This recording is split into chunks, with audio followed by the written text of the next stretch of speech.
Assalamualaikum, this is Akhtar Malik from PMS 11 and I remained the topper of GK twice in PMS 2019 as well as in PMS 2020.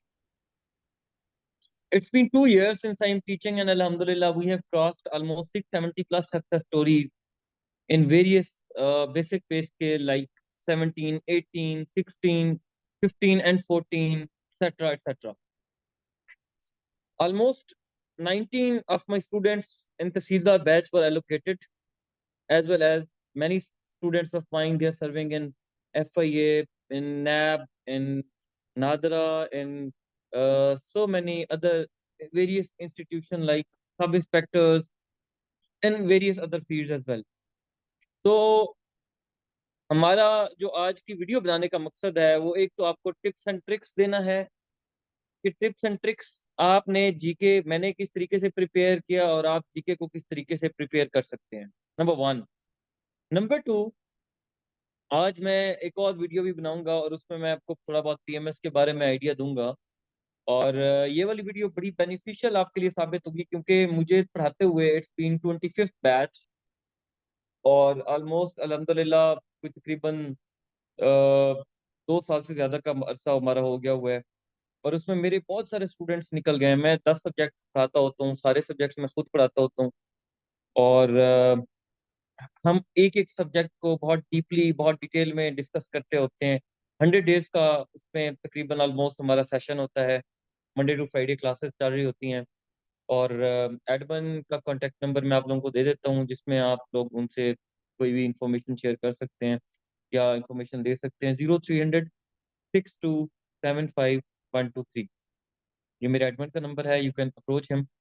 चलें अब चलते हैं हम कि मैं आपको बताऊंगा शॉर्ट सी वीडियो के अंदर कि हम जीके की जो तैयारी है घर पे बैठ के किस तरीके से कर सकते हैं या अगर आपके कंसेप्ट वीक हैं। बाज़ औक़ात ये होता है कि हम किताबें पढ़ लेते हैं, किताबों से हम चीज़ों को रट लेते हैं लेकिन हमें कंसेप्ट हमारे क्लियर नहीं होते। पेपर में जब हम बैठे होते हैं तो वो एक रट्टे के तौर पे हमें चीज़ें भूल रही होती हैं, हमें 2-2 चीज़ें याद हो रही होती हैं और 3-3 चीज़ें हमारे सामने आ रही होती हैं।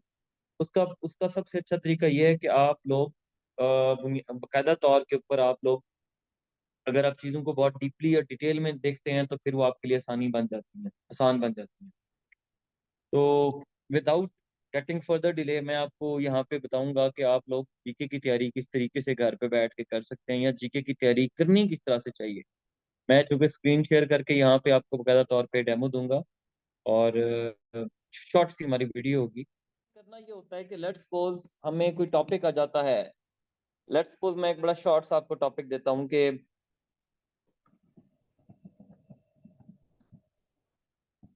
Which is the largest river of South Asia? Number 1, Indus. Number 2, Ganga.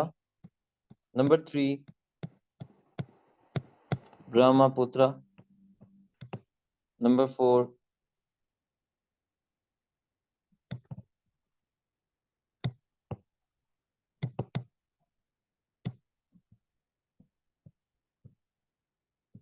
ये Yangtze। ठीक है जी, ये अगर आपके पास एमसीक्यू हो जाता है कि which is the largest river of south Asia, Indus है, गंगा है, ब्रह्मपुत्र है या उसके बाद आपका यंगजी रिवर है। सबसे पहले अपने क्वेश्चन को देखना है कि आपसे पूछ क्या रहा है कि वो साउथ एशिया के बारे में पूछ रहा है, वो ईस्ट एशिया के बारे में पूछ रहा है, वो वेस्ट एशिया के बारे में पूछ रहा है या किस चीज़ के बारे में पूछ रहा है। तो वो साउथ एशिया के बारे में पूछ रहा है और साउथ एशिया में आपको पता है कि 8 कंट्रीज हमारे आ जाते हैं। मैं सबसे पहले यहाँ से स्टार्ट करूंगा। लेट्स सपोज 2 रिवर्स हैं, ये हमारे पास माउंटेन रेंज है हमारी और हिमालय की माउंटेन रेंज है। यहाँ से 2 रिवर गुजर रहे हैं।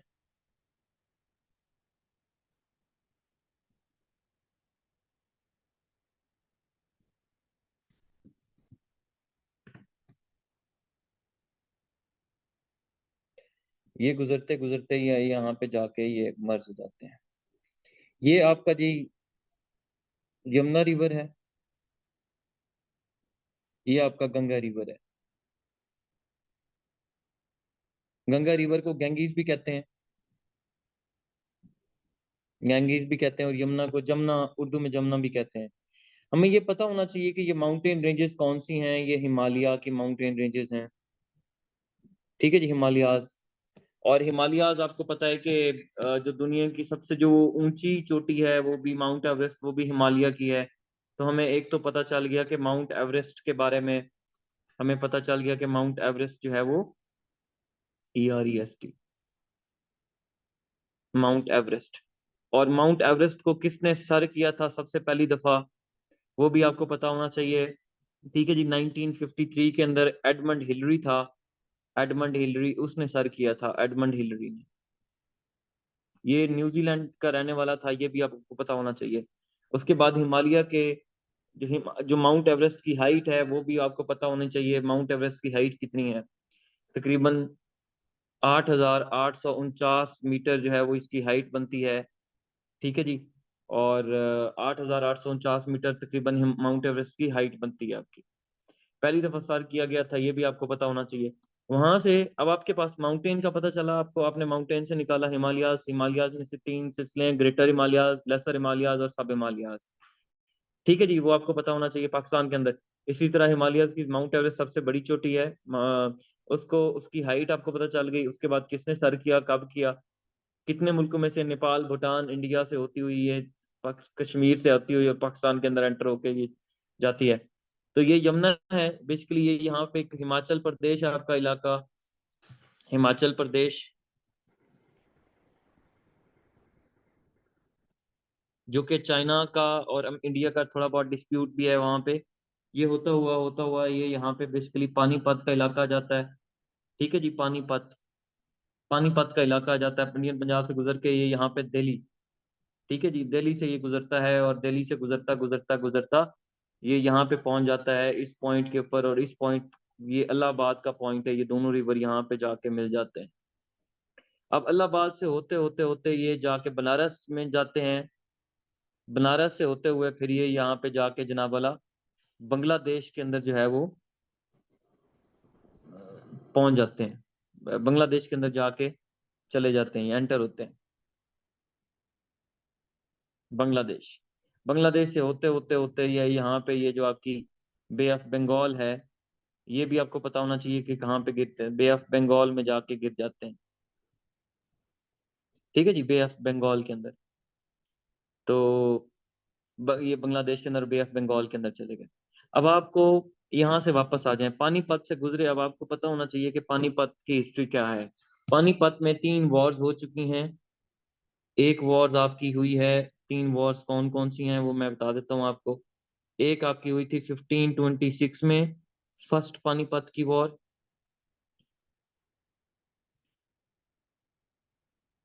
वॉर 1526 के अंदर हुई थी। ये आपका जहीरुद्दीन बाबर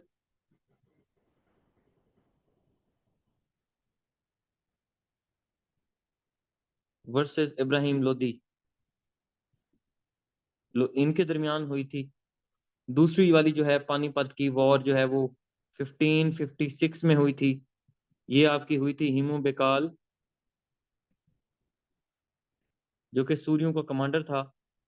और यहाँ पे जो बैरम खान था, अकबर का जो सरकर्दा जो था बैरम खान, जिसको बाद में अकबर ने ही मारा था।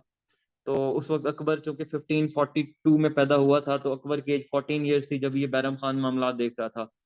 ठीक है, जब अकबर का बाप हुमायूं उसकी डेथ हुई थी। तो तीसरी जो वॉर है पानीपत की, वो आपकी जाके हुई है जनाब वाला आपकी 1761 को।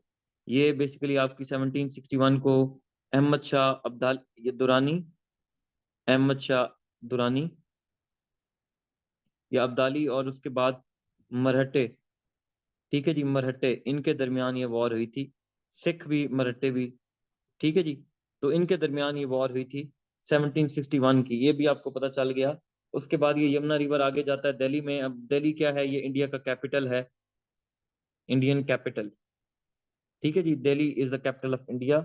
ये इलाहाबाद के ऊपर पहुंचा आपको। इलाहाबाद, एक और रिवर भी है सरवस्ती, सरस्तवी, वो भी जाके इनके साथ मिलता है।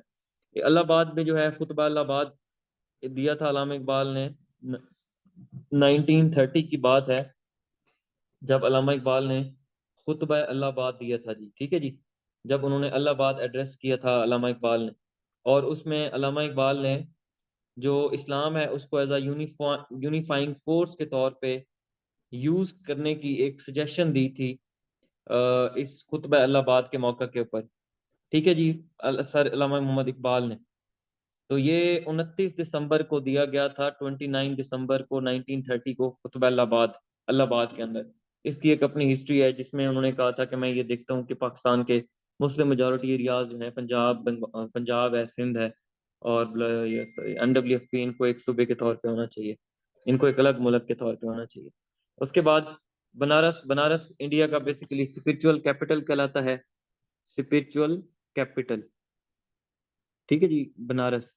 वहां से होता हुआ ये बांग्लादेश में जाता है। बांग्लादेश का आपको पता है ढाका उसका कैपिटल है, और ढाका उसका कैपिटल है, और ये 1971 में 16 दिसंबर को हमसे ही अलग हुआ था।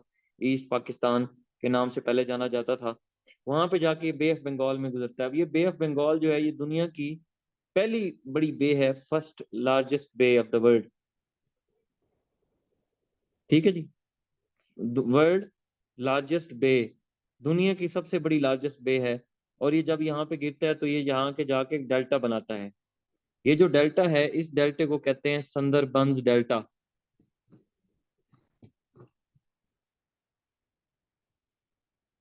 सुंदरबंस डेल्टा, ये दुनिया का सबसे बड़ा डेल्टा है, वर्ल्ड लार्जेस्ट डेल्टा। ठीक है जी। तो इस तरीके से ये जो है वर्ल्ड लार्जेस्ट डेल्टा, ये यहाँ पे जाके गिरता है। और जब ये दोनों रिवर यहाँ पे मिलते हैं तो ये जो रिवर है एक रिवर बन जाता है। उस रिवर का नाम है ब्रह्मपुत्रा। उस रिवर का क्या नाम है जी? उस रिवर का ब्रह्मपुत्रा। ठीक है जी, ये अब आपको थोड़ा बहुत पता होना चाहिए। और इसके बाद आते हैं इनकी लेंथ के ऊपर के यमुना रिवर जो है उसकी टोटल लेंथ कितनी है। जो यमुना रिवर है उसकी जो टोटल लेंथ है वो तकरीबन 1376, 1376 किलोमीटर जाके बनती है। और ये प्रयागराज इलाहाबाद में जाके जो है वो इनका कंसंस होता है यमुना रिवर का, गंगा के साथ ये जाके ज्वाइन करता है उसको। ठीक है जी, गंगा के साथ जाके ज्वाइन करता होता है। इसी तरह आपको जो गंगा रिवर है, गंगा की उसकी भी लेंथ का आपको अंदाजा होना चाहिए। गंगा रिवर की जो लेंथ है वो तकरीबन 2510 किलोमीटर है। 2510 किलोमीटर है गंगा की, गंगा बेसन। और काफी बड़ा रिवर है ये। और इसकी सबसे ज्यादा ट्रिब्यूटरीज हैं, हिमालय रीजन से ये गुजरता है और आगे जाके मिल जाता है। ठीक है जी, जब ये दोनों रिवर मिलते हैं तो आगे क्या बन जाता है? ब्रह्मपुत्रा एक रिवर बन जाता है। और ब्रह्मपुत्रा के बारे में ये आपको पता होना चाहिए कि जो इसकी लेंथ है ब्रह्मपुत्रा की वो तकरीबन ऑलमोस्ट 2900 किलोमीटर है। ठीक है जी, 2900 किलोमीटर है। तो ये भी आपको पता होना चाहिए ब्रह्मपुत्रा के बारे में। ठीक है जी। और इस तरीके से आप एक MCQ से बहुत ज्यादा MCQ निकाल सकते होते हैं। ठीक है, ये जो इंडस रिवर है ये पाकिस्तान के अंदर है। और पाकिस्तान बेसिकली इसका जो ओरिजिन है ये गिलगित से स्टार्ट होता है। जिंगबाओ एक मकाम है, वहां से ये इसका ओरिजिन होता है, और इंडस रिवर का। और उसके बाद गंगा के बारे में मैंने आपको बता दिया है। उसके बाद ये ब्रह्मपुत्रा है, और यांगजी। यांगजी तो चाइना के अंदर आ जाता है, वो ईस्ट के अंदर आ जाता है। या आप नॉर्थ एशिया में कह सकते, नॉर्थ ईस्ट एशिया कह सकते हैं, या ईस्ट एशिया में कह सकते हैं।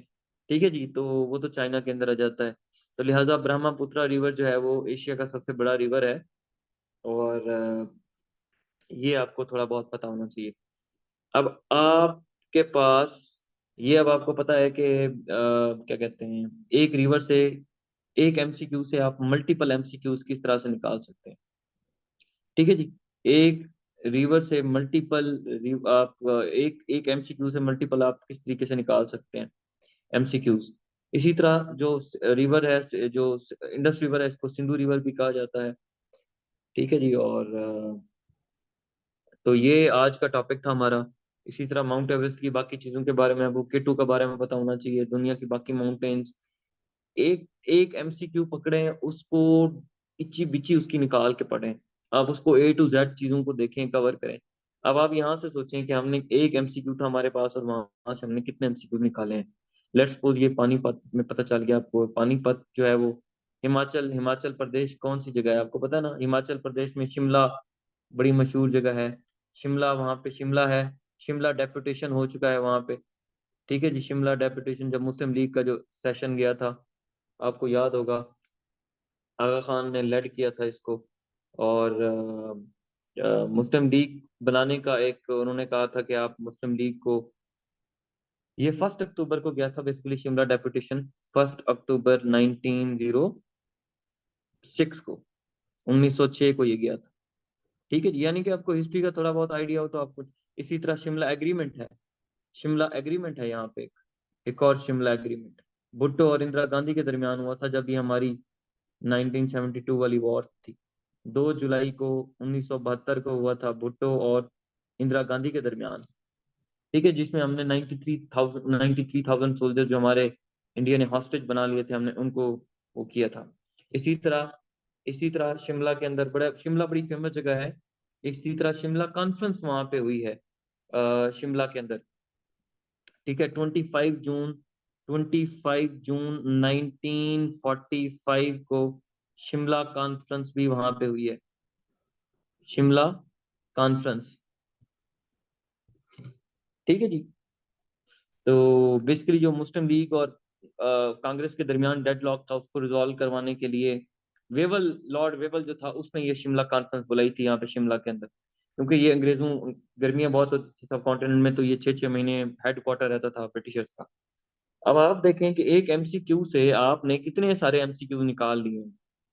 इसी तरह ये जो आपका जहीरुद्दीन बाबर है, इसकी हिस्ट्री को पढ़ें आप, यहाँ से आपके बहुत सारे एमसीक्यू निकल सकते हैं, क्योंकि मैंने तो ये मुगलों के अंदर आपको सारे पढ़ाने होते हैं, एक एक चीज पढ़ानी होती है। तो this is how you can derive several MCQs from a single question. ये इसका तरीकाकार होता है आपके जीके को सॉल्व करने का, जीके के पेपर की तैयारी करने का। तो आई होप कि आपको चीज़ें इसमें आसान लगी होंगी। और बहरहाल जो मेरा जीके का सेशन है उसमें तो हम सारे सब्जेक्ट्स ही कवर करवाता होता हूँ, मैं बहुत डिटेल के अंदर कवर करवाता होता हूँ एक एक साल की हिस्ट्री, और उसमें तमाम चीज़ें आ जाती होती हैं।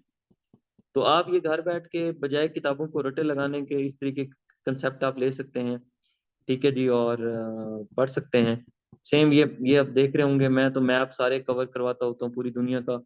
जो ये मैप है, लेट्स सपोज एक एक कंट्री को, एक एक कंट्री की हर एक चीज को, छोटी छोटी चीज को मैं डिस्कस करता होता हूँ, उसकी करेंसी, उसकी कैपिटल, उसकी उसकी पोर्ट्स, उसकी उसके बाद उसकी क्या कहते हैं, सीक्रेट एजेंसी हो गई, उसके बाद उसकी बॉर्डर्स हो गए, उसके बाद उसकी डिस्प्यूटेड टेरिटरीज हो गई, उसकी वॉर्स हो गई, उसकी हिस्ट्री हो गई, उसके बाद उसकी कैनाल्स हो गई, उसके रिवर्स हो गए, उसके उसके साथ सीज जो लगते हैं वो हो गए। ठीक है, उसके आइलैंड्स वगैरह हो गए, उसके डेजर्ट हो गए, उसके रिवर्स हो गए। ये चाइना चल रहा है, इसी तरह आप देख रहे होंगे आइलैंड्स कहाँ कहाँ पे क्या क्या सीन चल रहा है, रिवर्स कौन कौन से हैं। ठीक है जी, father of river, mother of river किसको कहा जाता है, और ये वो। तो ये डायनेस्टीज हैं चाइना की, ये सिर्फ एक चाइना पूरे का पूरा भी चल रहा है। तो इस तरीके से हम एक एक कंट्री, उसकी एक एक कंट्री की बहुत माइन्यूट जो डिटेल है ये भी तक चाइना चल रहा है। ठीक है जी, तो वो आपको पढ़ाई जाती है यहाँ पे मेरे सेशन के अंदर, आप लोग देख रहे होंगे।